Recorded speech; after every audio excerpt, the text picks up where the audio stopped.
G'day guys, welcome to my Spice V2 video. Today I'm going to be talking to you guys about NRL's Round 12's recap preview for 2023 guys. Let's get started.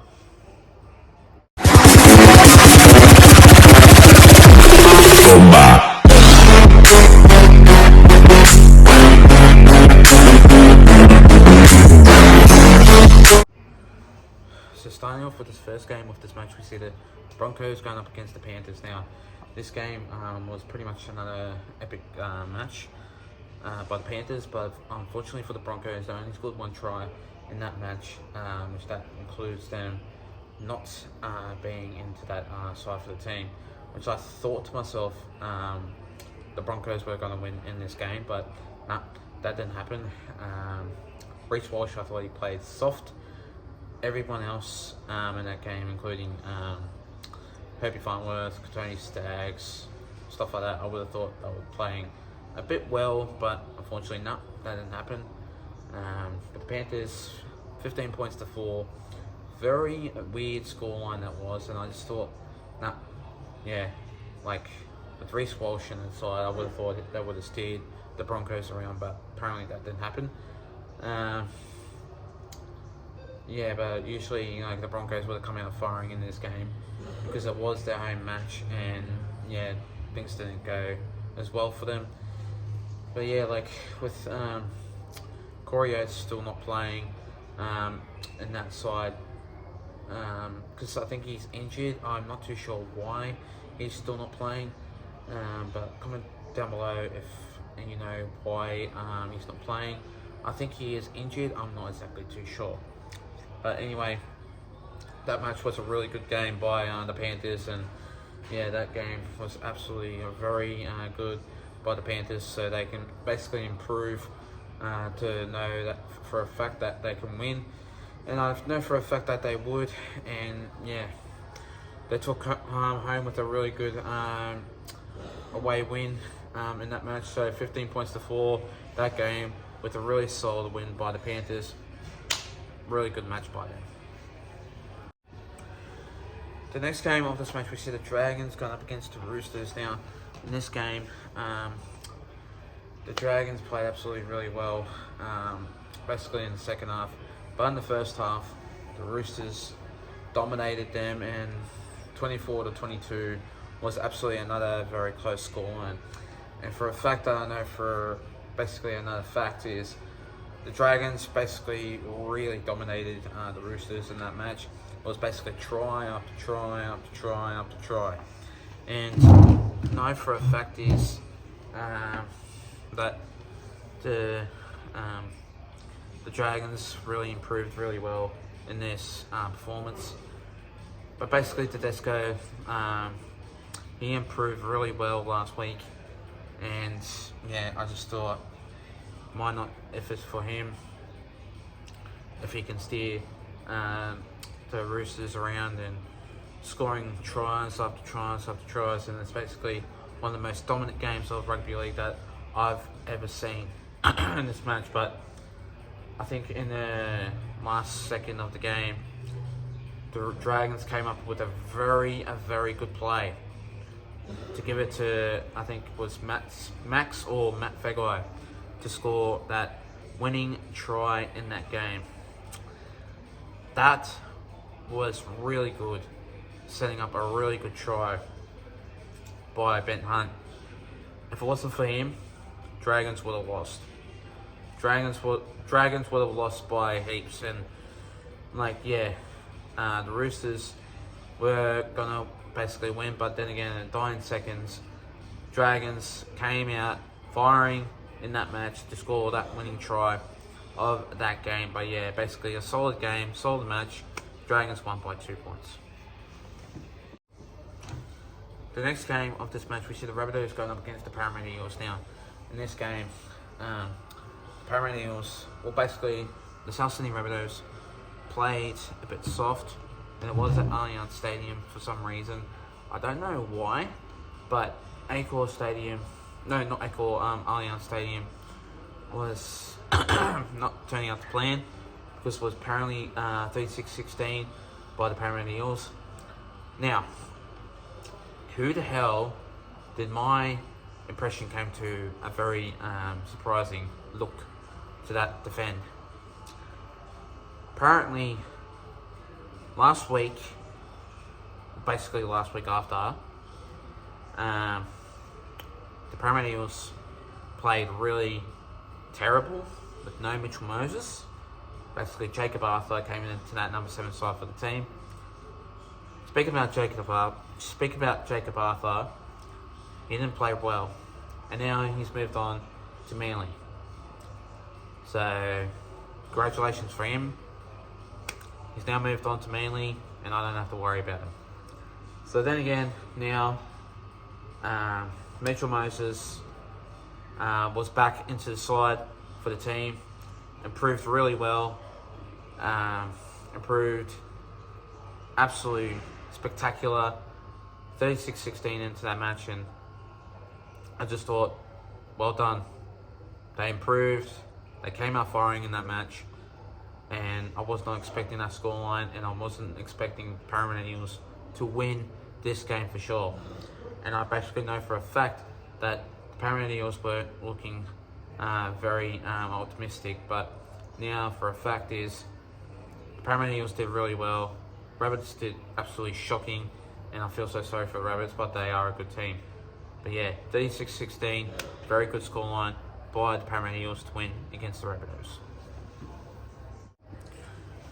The next game of this match, we see the Sharks going up against the Newcastle Knights. Now, in this game, the Knights, okay, they only scored 1 try in this game, but for them not to improve, they didn't play well. 26 points to 6. They're playing absolutely soft. Kalen Ponga didn't do well. He needs to go, honestly. But I just think he's not that type of player that needs to be in the Origin side. I know for a fact that he's a good player in other circumstances, but then again, the Maroons really don't need him. They should need a new fullback into the side. But anyway, that match by the Sharks, Nico Hines on that side, he dominates the Sharks really well. And I know for a fact that the Sharks are pretty much a really good team. Basically, Nico Hines, Will Kennedy, Jesse Ramian, I don't think CSF Talakai played there, so Connor Tracy played really well into that number 4 side for the team. Basically, Ronaldo Mulatalo played really well into that side, so I've got to give credit to them. Basically, the Sharks proved really well in Coffs Harbour, another country stadium into that side for the team, and what a way to basically win for the Sharks in that match to beat the Newcastle Knights in this game.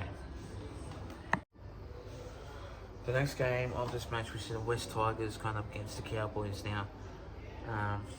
In this match, Cowboys didn't do well at all, with 3 tries coming to spare. But this made me laugh, but I feel so sorry for Nick from Australia. He would have been embarrassed, crucified, and totally shocked by the score that this game had to offer. Now, Luke Brooks, usually I bag him out because he's not that good of a player. He is scoring a couple of tries, try assists, the running possession, and the list goes on and on. Now, 66 points to 18. No. One of the most weirdest scorelines in that side for the team. I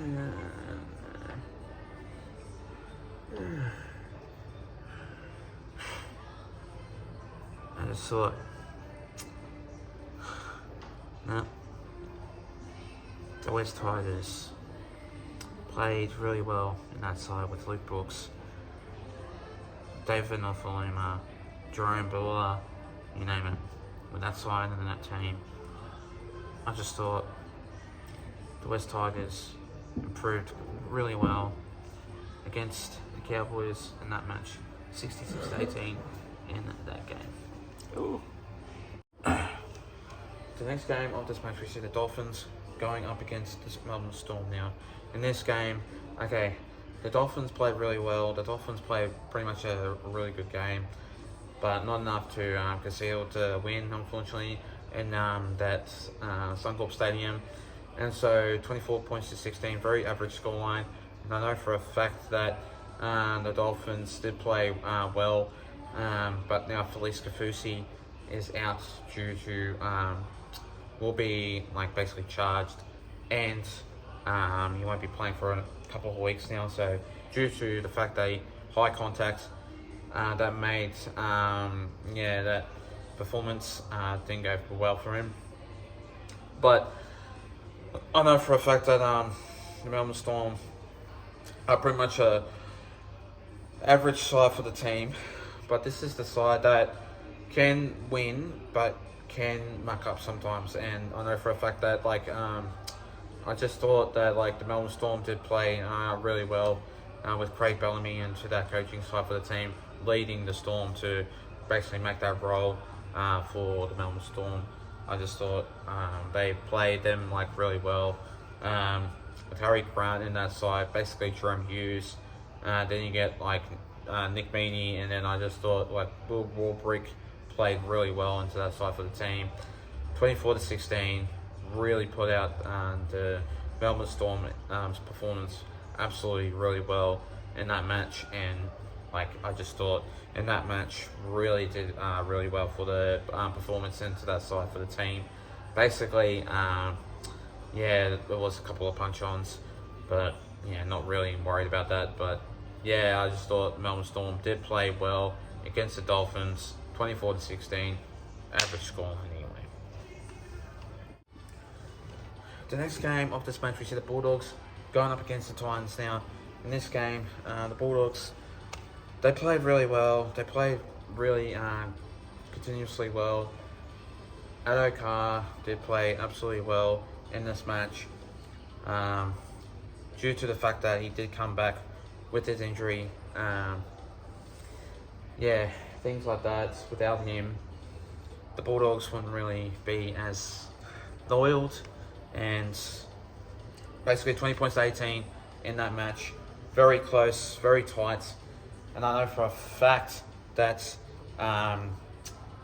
the Twins did play well in that match, and I know for a fact that the Twins, they were working themselves, and know for a fact that they were going to play continuously well.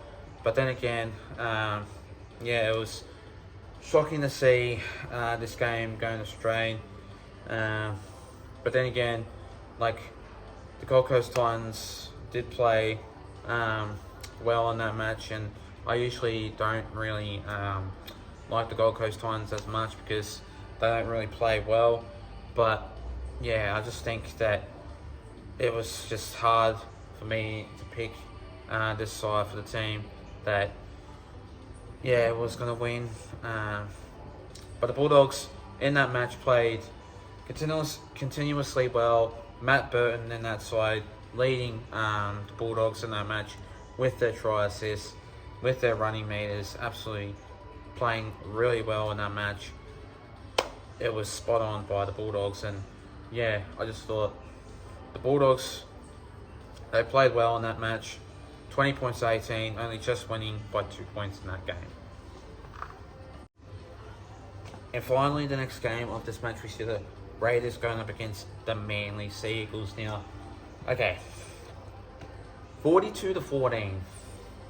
How the hell did Manly came out on top scoring so many points in that game went from Raiders scoring 2 tries and a penalty goal. Now, I tipped the Manly Seagulls in that match, as you did see in my previous predictions video for the round 12. I predicted an upset. And now, Entertain House didn't believe me. Oh, no, the Raiders were going to win. Nah, look what happened. 42-14, scoreline happened. And Manly came out on top to win this game. Tom Trbojevic, Tala Talakola, Jason Saab, Ruben Garrick played absolutely really well in that match. With Ruben Garrick making a try assist to Jason Saab in that game. Wow, did I see some really good performance. In this game, usually the Manly Seagulls aren't really good of a team.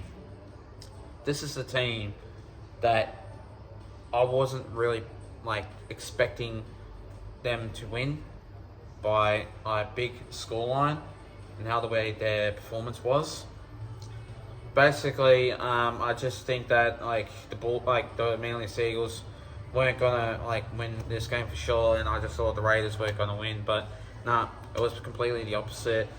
The Manly Seagulls played really well, and 42-14 just really stunned me in that match.